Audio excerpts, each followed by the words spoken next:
আজকের এই দিনে জিয়া তোমায় মনে পড়ে, জিয়া তোমায় মনে পড়ে, আজকের এই দিনে আজকের এই দিনে জিয়া তোমায় মনে পড়ে। তারেক জিয়া বীরের ভেসে আসবে ফিরে বাংলাদেশে, আসবে ফিরে বাংলাদেশে, তারেক জিয়া বীরের ভেসে, তারেক জিয়া বীরের ভেসে আসবে ফিরে বাংলাদেশে। কে বলে রে জিয়া নাই, জিয়া সারা বাংলা। রাষ্ট্রপতি জিয়াউর রহমানের সমাধিতে আমরা পুষ্পস্তবক অর্পণ করেছি।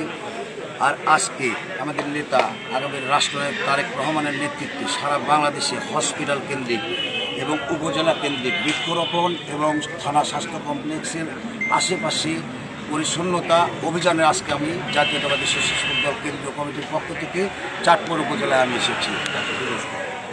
এবং আজকে এই কর্মসূচির মধ্য থেকে আমরা জানান দিতে চাই প্রত্যেকটা উপজেলায় প্রত্যেকটা জেলায় যাতে জাতীয়তাবাদী স্বেচ্ছাসেবক দল একটি বাংলাদেশের সুসংগঠিত সংগঠন এবং এই সংগঠন আগামী দিনে দেশনায়ক তারেক রহমানের হাতকে শক্তিশালী করার জন্য এবং আগামী 12ই ফেব্রুয়ারি এবং ফেব্রুয়ারি মাসের জাতীয় নির্বাচনের উপলক্ষে জাতীয়তাবাদী স্বেচ্ছাসেবক দল সারা বাংলাদেশে ধানের শীষে ভোট করার জন্য এবং সকলের কাছে ভোট চাওয়ার জন্য প্রত্যেকটা মানুষের দ্বারে জাতীয়তাবাদী স্বেচ্ছাসেবক দল এই কর্মসূচি হাতে নিয়েছে।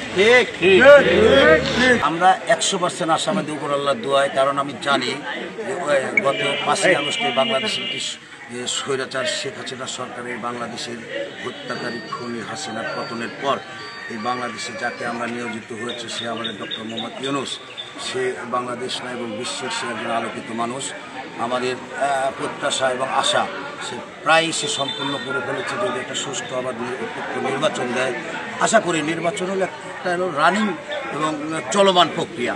যদি নির্বাচনে যদি ডামাডোল একটা সরকার যদি বাজায়, তাহলে এখানে আর কোনো প্রতিপক্ষ এই নির্বাচন বানচাল করার ক্ষমতা রাখে না। পিয়ার পদ্ধতি এরা একটা যারা এই পিয়ারকে নিয়ে লড়াচড়া করতেছে, আমার দৃষ্টিকোণ থেকে এই বিগত 17 বছর যারা আজকে পিয়ার চায় তারা বিগত 17 বছর এদের কারণে বিএনপিকে সাফার করতে হচ্ছে এবং যত হামলা মামলা মোকদ্দমা জেল জুলুমের যত অন্যায় অত্যাচারের শিকার হয়েছে, যারা আজকে পিয়ার চায় তাদের কারণে এই বিএনপিকে এই মাসুলটা দিতে হয়েছে। তাছাড়া এই জননেত্রী স্বৈরাচারী শেখ হাসিনা কখনো এই বিএনপির উপর এইভাবে অত্যাচার করবে এটা আমরা কখনোই কল্পনাও করছিলাম না, বাংলার মানুষ এটা বিশ্বাস করেছে। কিন্তু শুধু সে ষড়যন্ত্রকারী এবং আমাদের সাথে যারা এখনও ষড়যন্ত্র করছে তাদের বিচারের জন্য আমাদেরও বিচার করা বাংলাদেশে।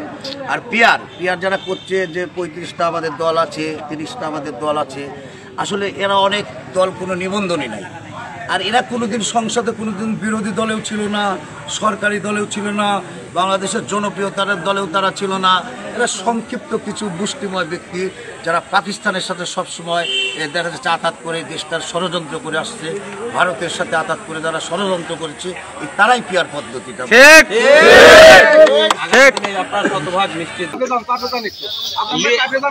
ছবি তুলতে লিডার না এটা তো এটা মাটি দেন।